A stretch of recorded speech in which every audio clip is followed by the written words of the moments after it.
বিকেলের হালকা রৌদ্রটা আজকে লাগছিল তোমার চোখে। জানালার পাশে বসে থাকা মেয়েটি মুখ এক অদ্ভুত শূন্যতা। এই ছোট বাসার ঘরটা যেন তার নিঃসন্দ ভরে হয়েছে উঠেছে। তানিয়ার আজ সারাদিন ধরে শুধু একটা কথাই ভাবছে। সবাই তো বলে প্রতিযোগিতা ভালোবাসা, কিন্তু যদি প্রতিযোগিতা মানুষকে ভালোবাসা থেকে দূরে সরিয়ে দেয়।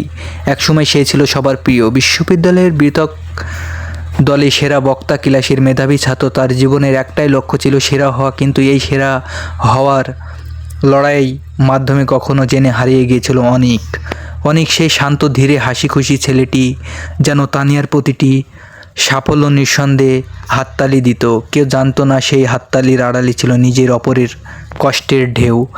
অনেক একসময় চেয়েছিল সেরা হাতে, কিন্তু তানিয়ার পাশে দাঁড়িয়ে থাকতে থাকতে নিজেই একদিন হারিয়ে যায় প্রতিযোগিতার ভিড়ে।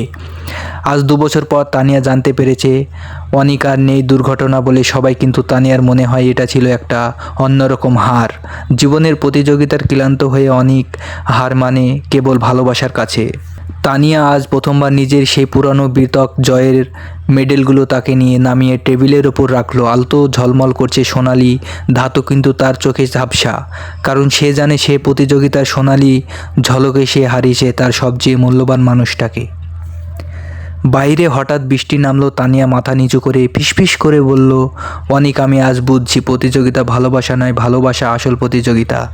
বৃষ্টির শব্দটা তানিয়ার ভেতরে জমে থাকা স্মৃতিগুলো খুলে দেয়। ছাদ থেকে টিপটাপ জল পড়ছে, আর সেই শব্দের মধ্যে সঙ্গে মনে পড়েছে একটা পুরানো বিকাল, বিশ্ববিদ্যালয়ের প্রথম দিন।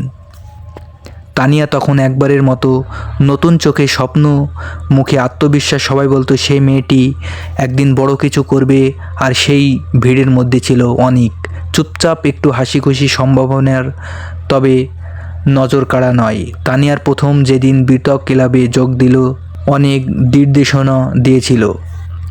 ভালো বক্তা হতে চাইছিল, শুধু জেতার কথা, ক্ষমতাও থাকতে হবে। তানিয়া হেসেছিল, তখন ভেবেছিল এই ছেলেটি বেশ দার্শনিক, কিন্তু দিন গড়তে গড়তে বুঝেছিল অনেক সত্যি অন্যরকম। এর সঙ্গে প্রস্তুতি নিতে, লাইব্রেরিতে বসে তর্ক করতে, কখনো কখনো রাগারাগি হইতো। অনেক যখন তানিয়ার যুক্তে হার মানতে, তখন বলতো তুমি যেত আমি হেরে যাব, এটাই তো আমাদের দলের ভারসাম্য। তানিয়া হেসে উড়িয়ে দিত। ধীরে ধীরে তাদের সম্পর্ক ভেতরে এক অদ্ভুত বন্ধন তৈরি হলো, বন্ধুত্বের চেয়ে গভীর, ভালোবাসার চেয়ে নিঃস্বার্থ। তানিয়া তখন প্রতিটা প্রতিযোগিতায় বিজয় হচ্ছিল, আর অনেক একসময় পাশে থাকতো, তুমি পারবে বলা সেই চোখ দুটো নিয়ে। কিন্তু একদিন অনেক নিজের নাম তুলে নেয় বিতক ক্লাব থেকে। তানিয়া অবাক হয়ে জিজ্ঞেস করছিল কেন। অনেক বলেছিল, আমি ক্লান্ত তোমার সঙ্গে লড়াই করতে করতে, নয় তোমাকে জিতিতে দেখতে, নিজের হার মানতে ক্লান্ত। তানিয়া তখন বুঝতে পারেনি কথার গভীরতা। তার মনে হয়েছিল অনেক হয়তো হাল ছেড়ে দিয়েছে, আর সেই ভুল বোঝাবুঝির ফাঁকেই ওদের মধ্যে তৈরি হয় দূরত্ব, যা পরে আর কখনো প্রতিযোগিতা জেতা হয়নি। বৃষ্টির শব্দ থেমে গেল। তানিয়া তখন জানালার পাশে দাঁড়িয়ে বলে উঠল, অনেক আমি তখন বুঝছি তুমি আমার প্রতিবন্ধী নাও, তুমি ছিলে আমার সবচেয়ে বড় অনুপ্রেরণা।